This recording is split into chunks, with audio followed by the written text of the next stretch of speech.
2019년 7월 일본이 대한민국 반도체의 심장에 기습적으로 칼을 꽂았습니다.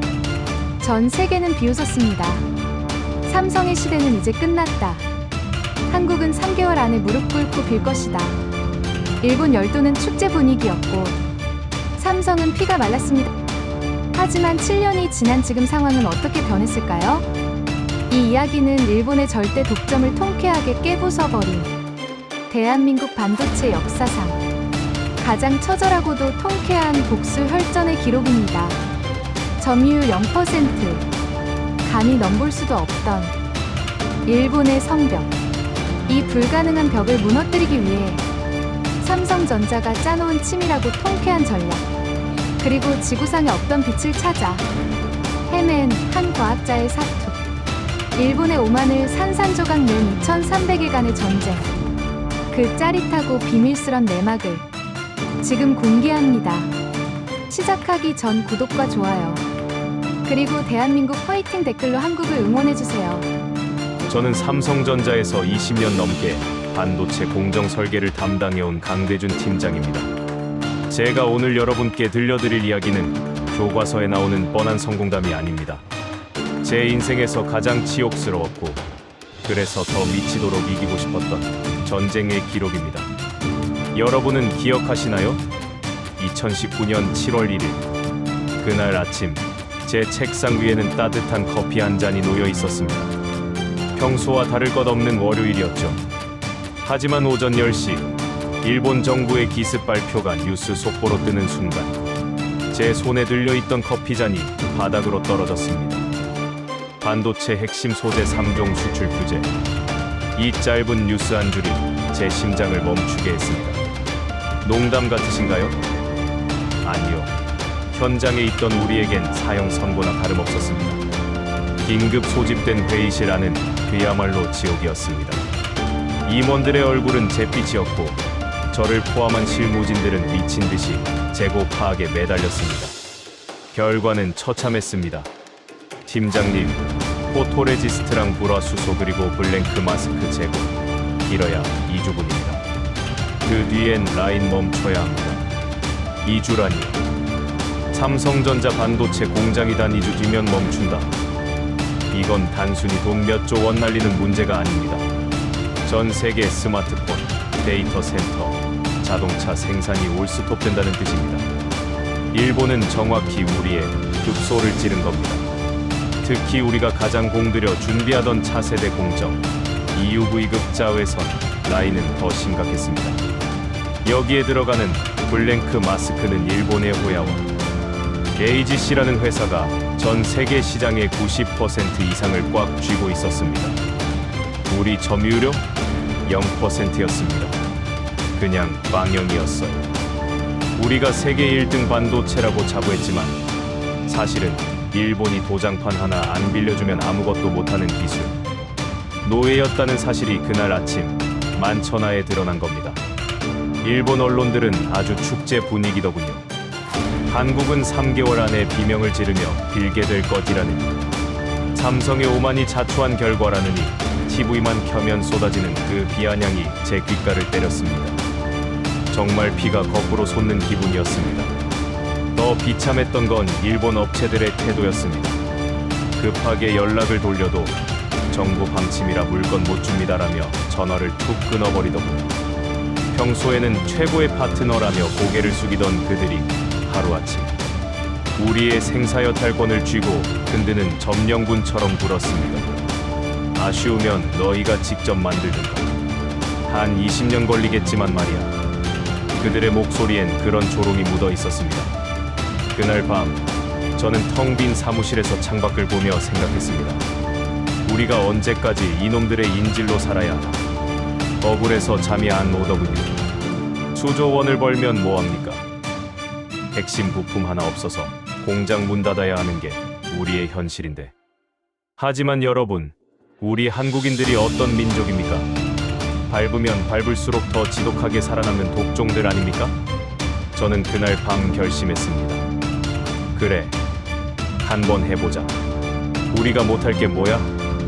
당신들이 20년 걸린다는 거. 우리가 단 몇 년 안에 끝내서 당신들 코를 납작하게 해주지. 삼성 상층부에서도 단호한 지시가 내려왔습니다. 예산은 무제한이다.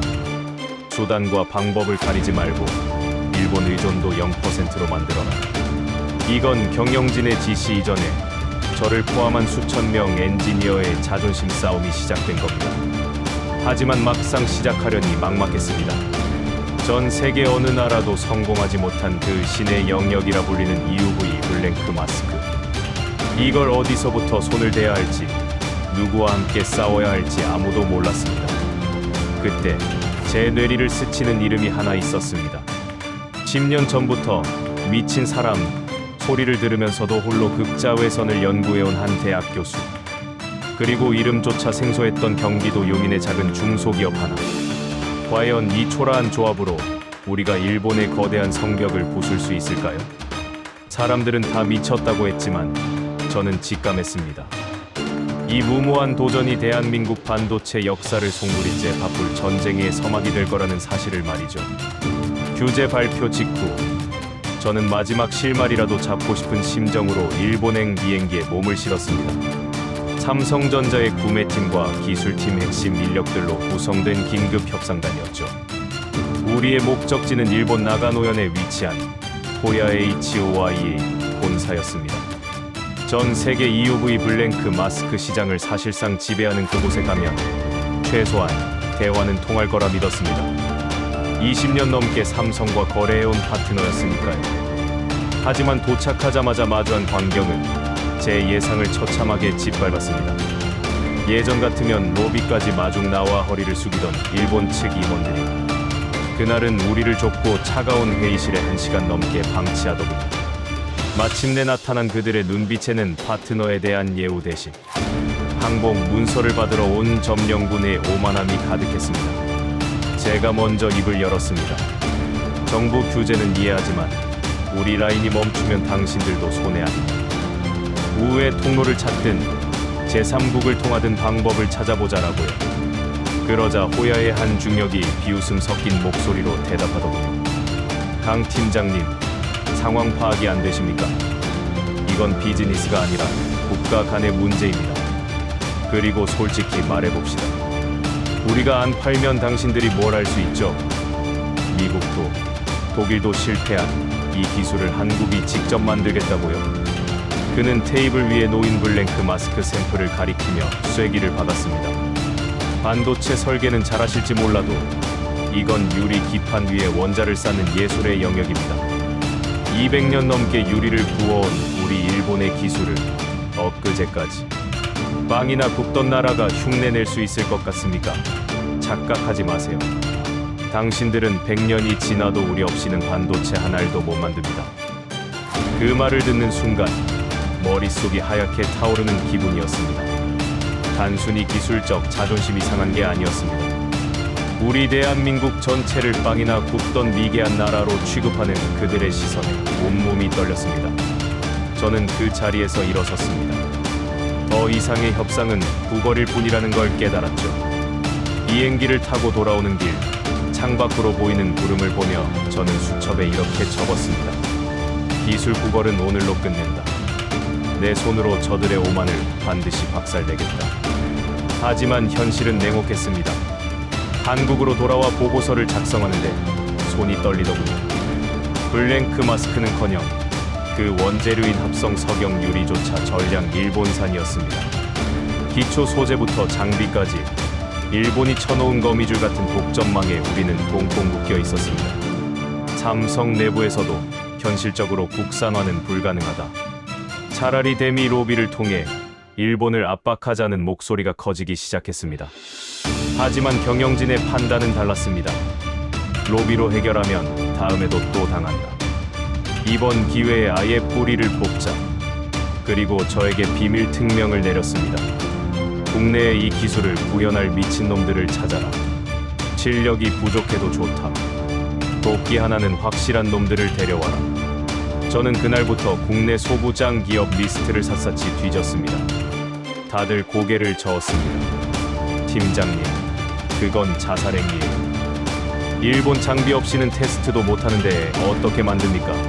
포기하려던 찰나 제 시선이 멈춘 곳이 있었습니다. 경기도 용인의 작은 기업 SNS텍. 그들은 당시 구형 반도체용 마스크를 만들던 작은 회사였지만 대표님의 눈빛만큼은 달랐습니다. 우리는 이미 10년 전부터 이날을 준비해왔습니다. 삼성이 장비만 대주면 목숨 걸고 증명해 보이겠습니다. 그리고 그들이 내민 낡은 연구 일지에는 제가 그토록 찾아 헤매던 한 사람의 이름이 적혀 있었습니다. 바로 한양대학교의 안진호 교수. 20년 전부터 일본의 독점을 예견하고 아무도 돈 안 되는 기술이라며 외면할 때 홀로 EUV의 불모지를 개척해온 학계의 이단하였습니다. 삼성의 자본, SNS텍의 간절함, 그리고 안진호 교수의 미친 집념. 이 세 점이 만나는 순간 일본이 장담했던 100년의 격차를 깨부술 무모한 전쟁의 서막이 올랐습니다. 남들은 계란으로 바위치기라고 비웃었지만 우리는 알고 있었습니다. 계란도 수만 번, 수억 번 부딪히면 바위의 금을 낼 수 있다는 사실을 말이죠.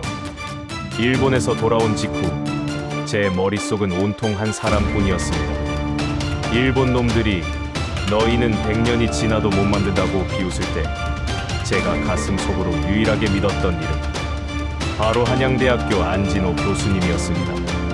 반도체 업계에서 안 교수님은 미친 사람으로 통했습니다.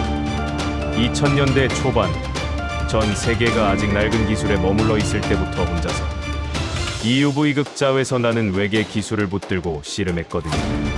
당시엔 EUV 장비 한 대가 수천억 원을 호가하던 시절이라 국내엔 연구 장비는커녕 개념조차 없었습니다. 모두가 비웃었죠. 교수님, 한국은 제조나 잘하면 되지. 그런 근원 기술은 미국이나 일본에 맡기세요. 하지만 교수님은 단호했습니다. 이 기술 없이는 우리 반도체 영원히 일본의 하청 기지로 남을 겁니다. 제가 교수님을 찾아갔을 때 교수님은 낡은 연구실에서 빛바랜 설계도 한 장을 소중하게 어루만지고 계셨습니다. 그 설계도에 얽힌 이야기를 듣는데 제 가슴이 찡하더군요. 90년대 후반 교수님은 EUV의 원천 기술을 배우기 위해 일본의 유명 교수 연구실을 무작정 찾아가셨답니다. 하지만 일본인들의 텃세는 상상을 초월했습니다. 핵심 기술은커녕 연구실 근처에도 못 오게 했죠. 교수님은 포기하지 않았습니다. 낮에는 청소부처럼 연구실을 돌며 일본 학생들의 심부름을 했고 밤에는 그들이 버리고 간 쓰레기통을 뒤졌습니다. 일본 학생들이 대수롭지 않게 버린 파쇄된 논문 조각, 빛바랜 실험 데이터 시트를 밤새 테이프로 붙여가며 읽으셨대. 이 종이 한 장이 대한민국의 미래다. 그 눈물겨운 사투 끝에 손에 넣은 게 바로 그 낡은 설계도였습니다. 하지만 한국으로 돌아온 교수님을 기다리는 건 냉대뿐이었습니다. 기업들은 당장 돈 되는 기술 가져오라며 문을 박대했고 정부 지원금은 끊기기 일쑤였습니다. 교수님은 사재를 털어 연구를 이어갔습니다. 오죽하면 기업인들이 모이는 행사장, 화장실 앞에서 회장님들을 기다렸다가 무작정 바지가랑이를 붙잡고 호소하셨겠습니까? 제발 한 번만 도와주십시오. 이 연구 멈추면 우리나라는 영원히 기술 속국이 됩니다. 심지어 블랭크 마스크를 만들려면 유리를 굽는 가마 하나에만 수십억 원이 드는데 돈이 없어서 중고 시장을 전전하며 버려진 부품들을 주워와 직접 장비를 조립하셨습니다. 그 장비로 만든 초기 샘플을 들고 삼성을 찾아왔을 때 솔직히 말씀드리면 저희도 그때는 고개를 저었습니다. 교수님, 일본산이 너무 완벽해서 굳이 모험할 필요가 없습니다. 그날 교수님이 돌아서며 흘린 눈물이 2019년 일본의 규제, 탄압 이후에야 비로소 우리의 가슴을 때린 겁니다. 제가 교수님을 다시 뵀을 때 교수님은 제 손을 꽉 잡으며 말씀하셨습니다. 강 팀장님, 드디어 때가 왔군요. 20년을 기다렸습니다. 교수님의 눈에는 원망 대신 이제야 나라를 위해 싸울 수 있다는 투사의 광기가 서려 있었습니다. 안 교수님은 이미 SNS텍 같은 중소기업들과 비밀리에 기술의 기초를 닦고 계셨습니다. 하지만 문제는 장비였습니다.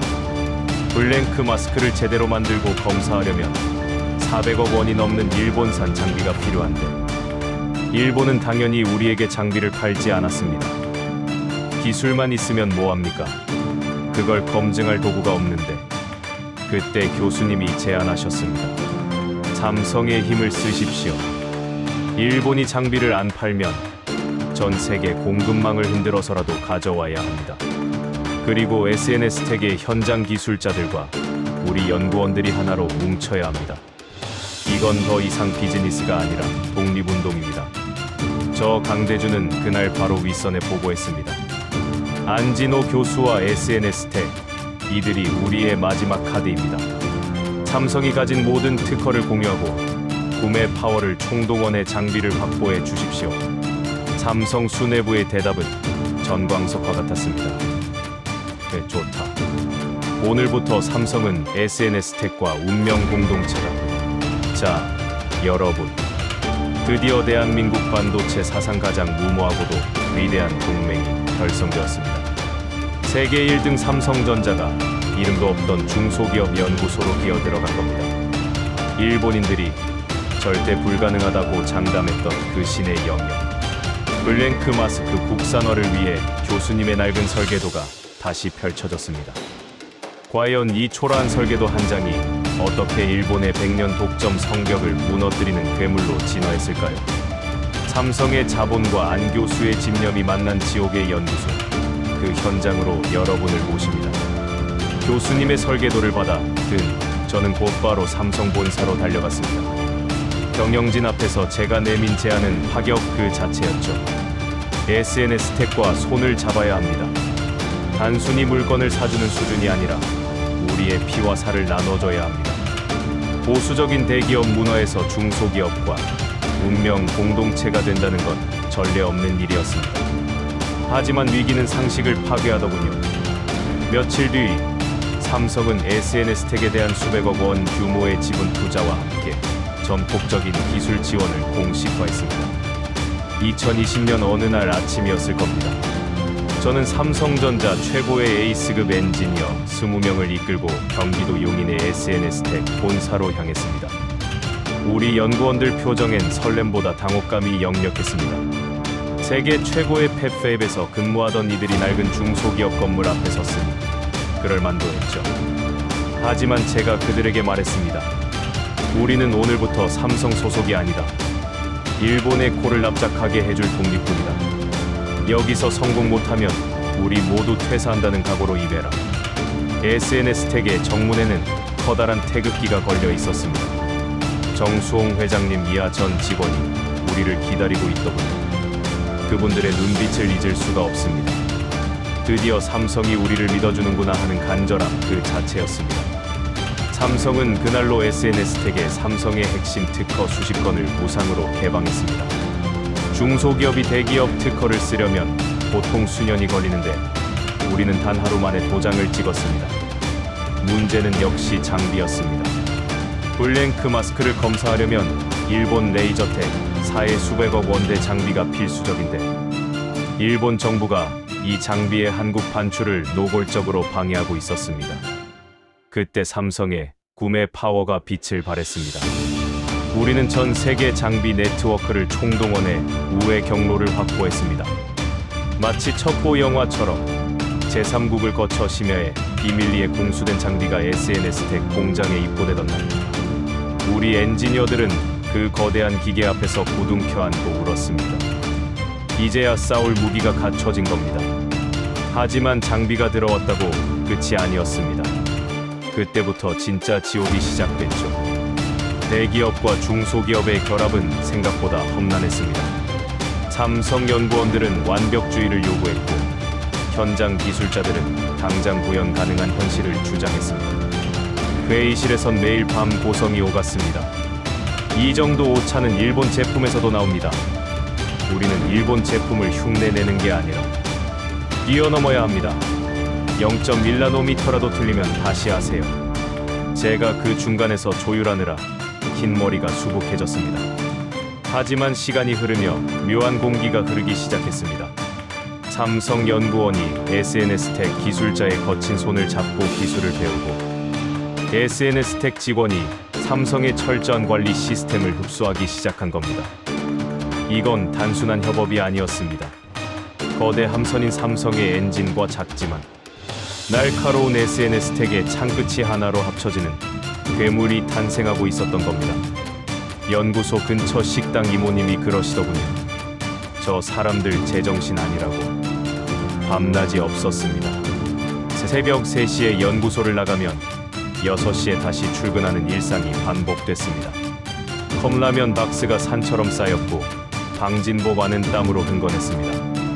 누구 하나 시켜서 하는 일이 아니었습니다. 일본의 비웃음이 담긴 기사를 연구소 벽에 붙여놓고 그걸 볼 때마다 입술을 깨물며 버텼습니다. 삼성은 아예 전용 라인을 비워두고 기다렸습니다. 언제든 샘플만 가져와라. 우리가 직접 테스트해주겠다. 보통 중소기업 샘플이 대기업 테스트 라인에 들어가려면 수개월을 대기해야 하는데 SNS 택의 제품은 하이패스였습니다. 삼성전자의 최첨단 데이터가 실시간으로 SNS 택 연구실로 피드백되었습니다.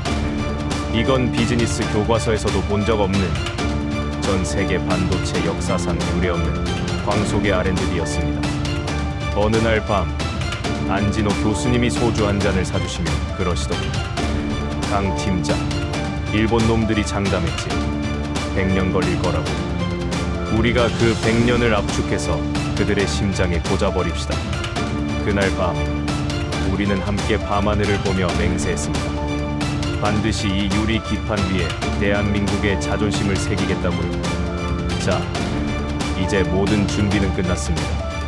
삼성의 돈과 기술, SNS 택의 도끼, 그리고 안 교수의 지능이 하나로 뭉친 K동 일꾼이 드디어 진의 영역이라 불리는 원자 단위의 공정에 첫 발을 내디뎠습니다. 과연 0.1나노미터의 그 미세한 벽을 우리는 어떻게 넘어섰을까요? 일본이 절대 불가능하다고 장담했던 지옥의 테스트. 그 소름 돋는 과정이 이제 펼쳐집니다. 여러분, 나노라는 단어 자주 들어보셨죠? 하지만 현장에서 마주하는 나노는 숫자가 아니라 공포 그 자체입니다. 우리가 도전한 EUV 블랭크 마스크는 유리 기판 위에 몰리브덴과 실리콘이라는 금속을 원자 한 층 두께로 층층이 쌓아야 합니다. 무려 100층을요. 상상해보세요. 엠파이어 스테이트 빌딩 높이의 건물을 100층까지 쌓는데 건물 전체의 기울기가 머리카락 굵기의 수만 분의 1이라도 틀어지면 폭파해야 하는 상황이요. 이게 바로 우리가 들어간 원자와의 전쟁이었습니다. 우리는 경기도 용인 SNS 택 공장에 마련된 클릴룸이라는 이름의 감옥으로 스스로 걸어 들어갔습니다. 클릴룸 안은 우주 공간보다 더 깨끗해야 합니다. 가로 세로 1m 공간에 미세먼지가 딱 10개 밑으로 있어야 하죠. 우리가 평소 숨 쉬는 방에는 수십만 개가 떠다니는데 말입니다. 방진복을 입고 마스크를 쓰면 숨 쉬기도 힘듭니다. 하지만 더 고통스러운 건 정적이었습니다. 먼지 하나라도 일어날까봐 우리는 숨소리조차 죽여야 했고 걷는 것조차 조심스러웠습니다. 한 번은 이런 일이 있었습니다. 40층까지 완벽하게 쌓아올린 기판에서 치명적인 결함이 발견됐습니다. 원인 분석에만 사흘 밤낮을 꼬박 세웠죠. 그런데 알고 보니 범인은 다름 아닌 정전기였습니다. 누군가의 방진복 끝에서 발생한 아주 미세한 스파크가 원자 배열을 뒤틀어버린 겁니다. 그 자리에서 수억 원어치의 원재료가 쓰레기통으로 향했습니다. SNS 택 기술자 한 분은 그 쓰레기통 앞에서 주저앉아 어깨를 들썩이며 우시더군요. 그 눈물은 돈 때문이 아니라 우리가 쏟아부은 72시간의 삶이 부정당했다는 절망감 때문이었을 겁니다. 테스트는 자비가 없었습니다. 삼성전자 본사에서 보내오는 피드백은 그야말로 변태적일 만큼 까다로웠습니다. 강 팀장님, 67층 표면에서 열팽창 오차가 발생했습니다. 전량 폐기하고 처음부터 다시 하세요. 수십 번, 아니 수백 번의 실패가 반복됐습니다. 방진복 안은 땀으로 흥건해져 피부가 짓무르기 일쑤였고 연구원들의 눈은 만성 피로로 핏발이 서 있었습니다. 거울을 보면 다들 유령 같았죠. 한 연구원은 탈진해서 클릴룸 바닥에 쓰러졌는데 그 와중에도 기판을 놓치지 않으려고 품에 꼭 껴안고 있더군요. 그게 우리의 모습이었습니다. 일본 놈들이 비웃던 장인 정신. 우리는 그 장인 정신 위에 한국인 특유의 도끼를 얹었습니다. 그들은 유리를 예술로 구웠을지 모르지만 우리는 유리에 우리 목숨을 구워 넣고 있었습니다. 그 지옥 같은 날들 속에서 안진호 교수님은 현미경 사진 한 장을 며칠씩 들여다보셨습니다. 강 팀장, 여기 보세요. 이 미세한 굴곡, 이게 바로 일본이 말한 신의 영역이라는 겁니다. 하지만 원자도 결국 물질입니다. 정직하게 싸우면 길은 열립니다.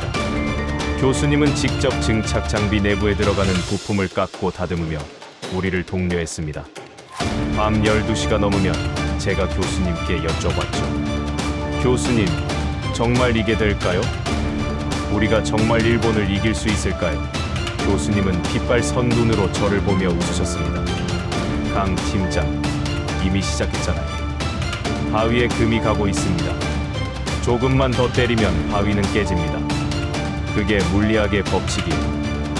하지만 바깥 상황은 우리를 기다려주지 않았습니다. 일본의 규제는 계속됐고 삼성 라인의 재고는 바닥을 드러내고 있었습니다. 외부에서는 결국 삼성도 국산화 포기하고 우회 수입 알아본다더라는 루머가 돌기 시작했죠. 그 압박감 속에서 드디어 2024년의 어느 겨울밤, 우리 클린룸에서 비명이 터져 나왔습니다. 100층의 원자층을 쌓아 올린 뒤 초정밀 검사기에 넣은 샘플 마스크. 모니터에 뜬 수치는 기적과도 같았습니다. 표면 오차 0.05나노미터 이하. 일본의 최상급 제품과 동등하거나 그 이상의 성능이 찍힌 겁니다. 하지만 기뻐하기엔 일렀습니다. 연구실에서의 성공과 실제 라인에서의 양산은 하늘과 땅 차이거든요. 이제 우리는 가장 잔인하고 냉혹한 최종 관문, 삼성전자의 퀄코 테스트라는 벼랑 끝으로 향해야 했습니다. 과연 이 기적 같은 샘플은 삼성의 그 가혹한 검증을 견뎌낼 수 있을까요? 연구실에서 기적 같은 수치가 나왔을 때 저는 드디어 이 지옥 같은 전쟁이 끝나는 줄 알았습니다. SNS 텍 연구원들과 얼싸안고 울며 이제는 삼성 본사에 당당히 보고할 일만 남았다고 생각했죠. 하지만 제 착각이었습니다. 삼성전자 품질인증팀, 일명 데스마스크라 불리는 그들의 검증은 연구실의 수치 따위는 믿지 않았습니다. 샘플을 보낸 지 일주일 만에 날아온 성적표는 처참했습니다. 불합격. 자유는 단 한 줄이었습니다. 열변형 내구성이 일본산 대비 0.5% 부족함. 0.5%라니요. 이건 일반적인 공정에서는 오차 범위에도 안 들어가는 수치입니다. 제가 화가 나서 품질 팀장을 찾아가 따졌습니다. 이 정도면 충분히 라인 돌릴 수 있잖아. 지금 재고가 바닥인데 꼭 이렇게까지 해야 해? 그 친구가 제 눈을 똑바로 보며 차갑게 말하더군요. 강 팀장님, 우리가 지금 일본보다 조금 못해도 써주는 애국 마케팅 하려는 겁니까? 여기서 적당히 넘어가면 나중에 수조 원짜리 라인 사고 터집니다.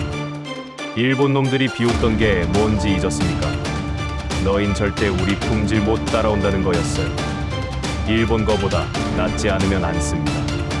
아니, 120% 완벽해질 때까지 다시 해오세요. 그건 잔인함이 아니라 신뢰였습니다. 하지만 SNS 텍 입장에서는 사형 선고였죠.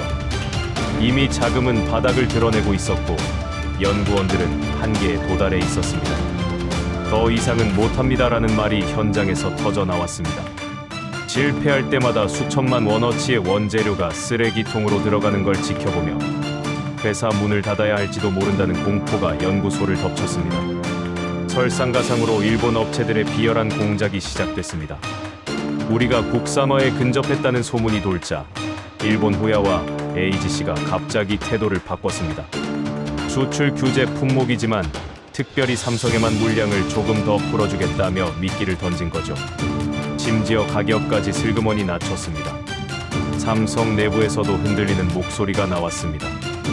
야, 일본 애들이 물건 준다는데 굳이 저렇게 고생하며 국산화할 필요 있냐? 그냥 싼 거 사다 쓰자. SNS 텍 연구원들은 그 소식을 듣고 허탈함에 빠졌습니다. 우리는 삼성의 인질인가? 아니면 일본을 압박하기 위한 소모품인가? 팀장인 저조차 확신이 흔들리던 그때 안진호 교수님이 제 어깨를 잡았습니다. 교수님이 빗줄기를 바라보며 말씀하시더군요. 강 팀장, 일본이 왜 갑자기 물건을 주겠다고 할까요? 무서운 겁니다. 우리가 진짜 해낼 것 같으니까 싹을 자르려는 거예요. 여기서 멈추면 우리는 영원히 저들의 소나귀에서 못 벗어납니다. 저들이 가격을 내린 건 항복 선언이 아니라 우리를 다시 노예로 만들기 위한 사탕발림이에요. 저는 그 길로 다시 연구소로 내려갔습니다. 그리고 전 직원 앞에 섰습니다. 여러분, 일본이 겁먹었습니다. 우리가 거의 다 왔다는 증거입니다. 삼성 품질팀이 까다로운 건 우리를 죽이려는 게 아니라 일본 놈들 입에서 두 번 다시 무시하는 말이 안 나오게 하려는 겁니다. 딱 한 달만 더 해봅시다.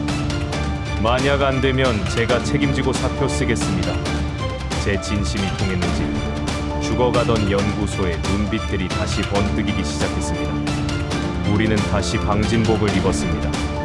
이번에는 일본 제품을 따라가는 것이 아니라 압도하는 것이 목표였습니다.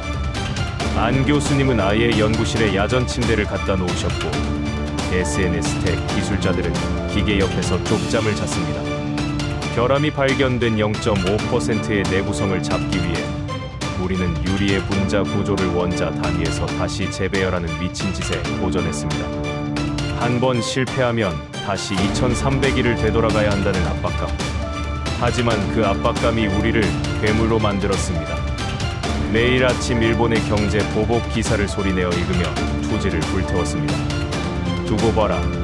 당신들이 우리에게 건넨 그 모욕, 이 유리판 한 장에 담아 그대로 돌려줄 테니까. 자, 이제 운명의 시간이 다가옵니다.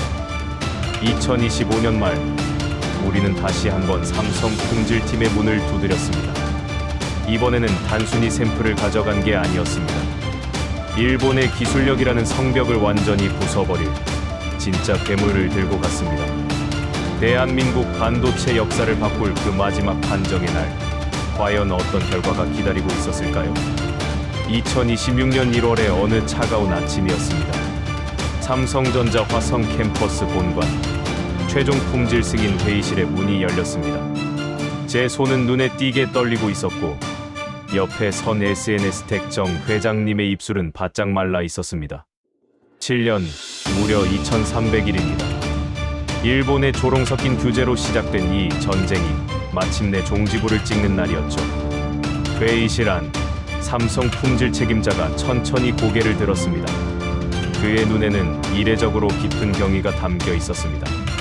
그는 서류 파일 대신 우리 앞에 놓인 검은색 케이스에 담긴 국산 블랭크 마스크를 가리키며 딱 한마디를 던졌습니다. SNS 텍 블랭크 마스크, 양산 라인 투입 승인합니다. 품질 일본산을 압도했습니다. 그 순간 회의실은 정적에 휩싸였다가 이내 폭발적인 함성으로 가득 찼습니다. 칠순을 앞둔 안진호 교수님이 어린아이처럼 엉엉 울며 제 어깨를 치시더군요. 강 팀장, 우리가 해냈어. 진짜 길을 만들었어. SNS 텍 연구원들은 그 자리에 주저앉아 통곡했습니다. 그건 단순히 납품 계약을 따낸 기쁨이 아니었습니다. 한국은 절대 안 된다. 일본 없이는 망한다던 그 지독한 편견을 우리 손으로 박살냈다는 해방감이었습니다. 하지만 진짜 사이다는 그 다음 날 터졌습니다. 우리 국산화 소식을 듣고 패닉에 빠진 일본 호야 HOIA의 협상단이 삼성 본사로 긴급히 날아왔거든요. 예전 같으면 우리가 비행기 표를 끊고 찾아가 빌어야 했지만 이번엔 달랐습니다. 그들은 제 앞에 앉아 당황한 기색을 숨기지 못하며 파격적인 가격 할인을 제안했습니다. 강 팀장님, 예전 일은 유감입니다. 저희가 가격을 30% 더 내릴 테니 제발 물량을 유지해 주십시오. 제가 어떻게 했냐고요? 저는 말없이 책상 위에 SNS 텍의 테스트 데이터 시트를 툭 던졌습니다. 일본 임원들이 시트를 확인하더니 얼굴이 순식간에 흑빛으로 변하더군요. 자기들이 20년 걸려 만든 성능을 우리가 단 7년 만에, 그것도 더 높은 내구성과 정밀도로 뽑아냈으니 믿기지 않았을 겁니다. 제가 웃으며 말했습니다. 보시다시피 우리 한국 제품의 성능이 이 정도입니다. 품질은 더 좋고 공급은 더 안정적이죠. 자, 이제 우리가 당신들에게 물어보겠습니다. 우리에게 물건을 계속 팔고 싶다면 당신들이 제시할 수 있는 새로운 가치는 뭡니까? 갑을 관계가 완벽하게 뒤집히는 순간이었습니다. 점령군처럼 군림하던 그들이 제 앞에서 어쩔 줄 몰라 하며 쩔쩔매는 모습. 2300일간 쌓였던 모든 체증이 단번에 내려가는 기분이었습니다. 그날 오후 도쿄 증시에서는 호야와 AGC의 주가가 곤두박질 쳤고 일본 언론들은 7년 만에 독점이 깨지다니 이건 있을 수 없는 일이다라며 비명을 질렀습니다.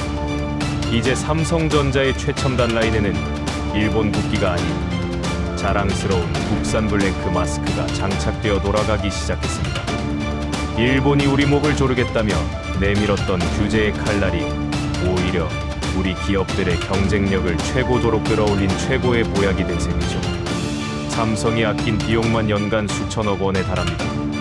하지만 돈보다 더 중요한 건 이제 그 누구도 재료 하나 안 준다는 협박으로 대한민국의 심장을 멈추게 할 수 없게 되었다는 사실입니다.